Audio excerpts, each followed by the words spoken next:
Canadian Prime Minister is coming to India. And कहीं ना कहीं कुछ एक डील की बात यहाँ पे भी चल रही है. वो सारे लोग कनाडा इवन हम देख रहे हैं कि वो चाइना के साथ भी अपने ट्रेड के मामला सेटल कर रहे हैं और साथ साथ वो भारत के साथ भी ट्रेड सेटल कर रहे हैं. ट्रंप ने ये एनवायरनमेंट क्रिएट की कि अब जैसे कनाडा जिसके तल्लुकात ट्रूडो ने भारत के साथ खराब किए थे वो रियलाइज कर चुका है. As you rightly mentioned, the NSA is going to Canada. Interestingly, इस हफ्ते the Energy Minister of Canada is coming to India. जो कुछ इंडिया ने किया है और जिस तरीके से डोनाल्ड ट्रंप को हैंडल किया है उसी की वजह से यूरोप को भी ये शय मिली है. बिल्कुल ऐसे ही. ये जरा सुनिएगा, अब अमेरिकन अगर अपसेट है तो पाकिस्तान और बांग्लादेश भी अपसेट है. ठीक है ना जी, क्योंकि अब पाकिस्तान और Bangladesh will not be able to compete into the European markets. ये फ्री ट्रेड एग्रीमेंट हमारे साथ तो नहीं है, तो इंडियन बिजनेसमैन एक्सपोर्ट करेगा ना. भारत को इस बात की जितनी मुबारकबाद दी जाए अच्छा है, लेकिन सिर्फ मुबारकबाद देने वाली बात नहीं है. भारत ने ये अर्न किया है. एक बात माननी पड़ेगी, गलत या सही, जो इंडिया की गवर्नमेंट ने दिया कि जिस तरह वो अपनी पोजीशन को उसने छोड़ा नहीं और अपनी पोजीशन पे खड़ी रही, जितने भी टैरिफ्स हैं उनके ऊपर लगते रहे, उन्होंने झुक के इवन डील भी नहीं की. तो दुनिया में बिगड़ते हालात और जो हेजेमोनियस ब्लॉक पॉलिटिक्स है उसके बीच में भारत ने अपनी रवायती खारजा पॉलिसी का मुजाहरा किया है. ठीक है, मैं एक चीज करता हूं हमेशा से और खुले दिल के साथ ये बात मैं करता हूं, पहले भी करता रहा हूं, आज भी कर रहा हूं, कि भाई इंडिया अपनी फॉरेन पॉलिसी को अपने तरीके से लेकर चलता है.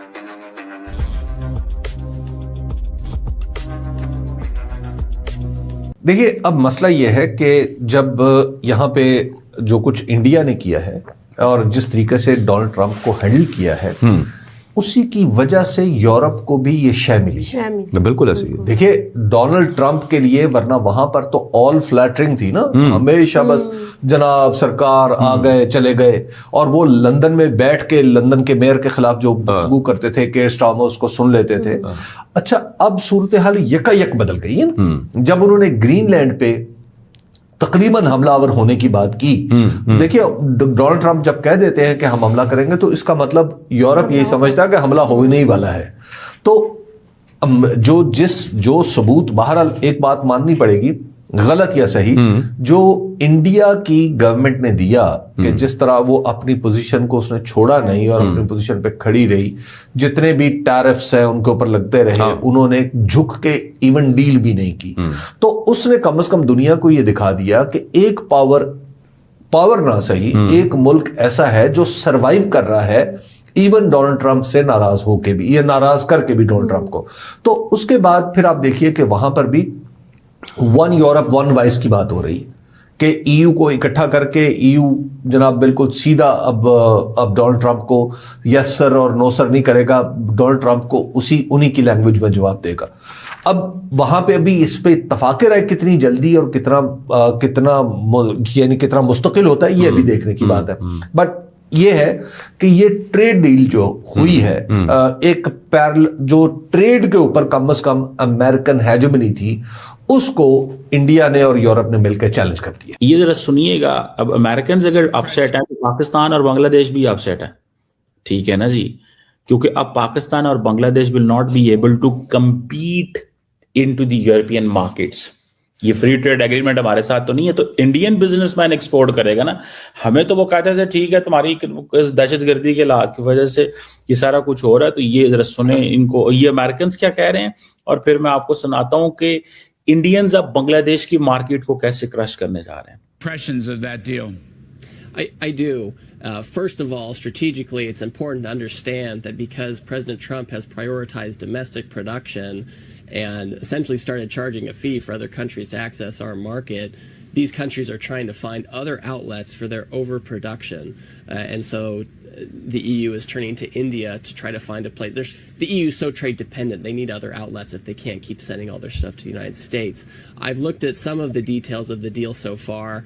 I think India comes out on top on this, frankly. They get more market access into Europe. It sounds like they have some additional immigration rights. I don't know for sure, but President von der Leyen of the EU has talked about mobility for Indian workers into Europe.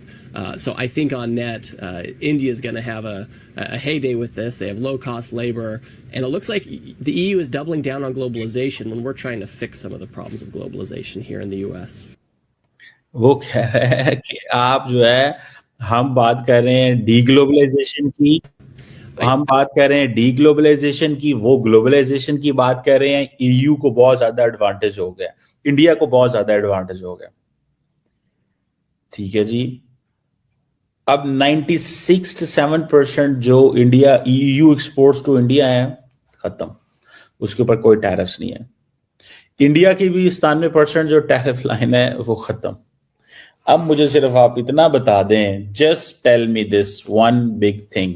आप सिर्फ मुझसे इतना बता दें कि how come this is going to be like this is going to take advantage. ये advantage किस तरह इंडिया के, ये बहुत बड़ा एडवांटेज होने वाला है. और बांग्लादेश की जो मार्केट है, ये इंडिया क्रैश कर देगा.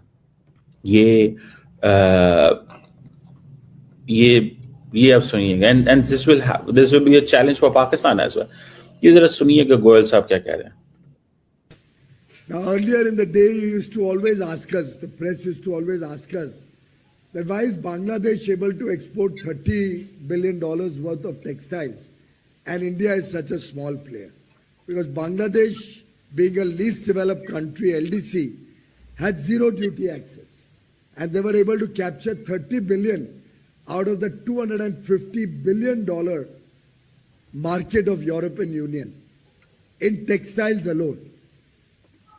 Now we see before our eyes a potential to grow from 7 billion to at least 30, 35, 40 billion very quickly, being an area of strength in India. And you can imagine that if we add this kind of business only in the textile sector alone, just only in the textile sector alone, we are looking at close to 6 or 7 million jobs coming into that sector. तो यहां से अंदाजा लगाएं आप कि किस पैमाने के ऊपर ये सब कुछ होने जा रहा है. यानी कि वो ये कह रहा है, बांग्लादेश जो है वो, आप पहले कहते अगर $250 अरब की मार्केट है यूरोप की टेक्सटाइल की, फॉर एग्जांपल, वो कह रहा है इंडिया बांग्लादेश अकेला $30 अरब ले जाता था. ठीक है जी, अब हम वो ले जाएंगे. अब वो कह रहा है 7 से 30-40 अरब डॉलर पे हम चले जाएंगे. बांग्लादेश तो वैसे ही फाइनेंशियली नुकसान में चले जाना है. बांग्लादेश ने तो पहले वैसे ही नुकसान में चले जाना भैया. जय हिंद दोस्तों, नमस्ते. निक स्पेशल की रिएक्शन वीडियो में आप सभी का स्वागत है. दोस्तों, जैसा कि आपने हमारी पिछली वीडियो में देखा, भारत ने FTA साइन कर दिया है. फ्री ट्रेड डील हो चुकी है यूरोपीय यूनियन के साथ. लेकिन दोस्तों, अब जो खबर निकल कर आ रही है कि कनाडा के जो प्रेसिडेंट हैं वो भारत आने वाले हैं और हो सकता है उनके साथ भी फ्री ट्रेड डील शुरू हो जाए. क्योंकि दोस्तों, ये वही कनाडा के प्रेसिडेंट है जो भारत के खिलाफ बयान देते थे, लेकिन आज ये भी भारत आना चाहते हैं और भारत के साथ हो सकता है इनकी फ्री ट्रेड डील हो जाए, जिसे देखकर पाकिस्तान, बांग्लादेश और अमेरिका में मातम छाएगा. क्योंकि दोस्तों, ये तीनों देश ही भारत से बहुत ही ज़्यादा चिढ़ते हैं. और दोस्तों, ट्रंप के दोस्त जो ट्रंप के अलायंस हैं, वो दोस्तों ट्रंप की नीतियों की वजह से ट्रंप से दूर होते जा रहे हैं. दोस्तों, अगर आपको हमारी वीडियो पसंद आई तो प्लीज़ लाइक करें, सब्सक्राइब करें, शेयर करें और कमेंट में ज़रूर बताएं कि आपको वीडियो कैसी लगी है. तो मुलाकात होगी आपसे अगली वीडियो में. तब तक के लिए जय हिंद.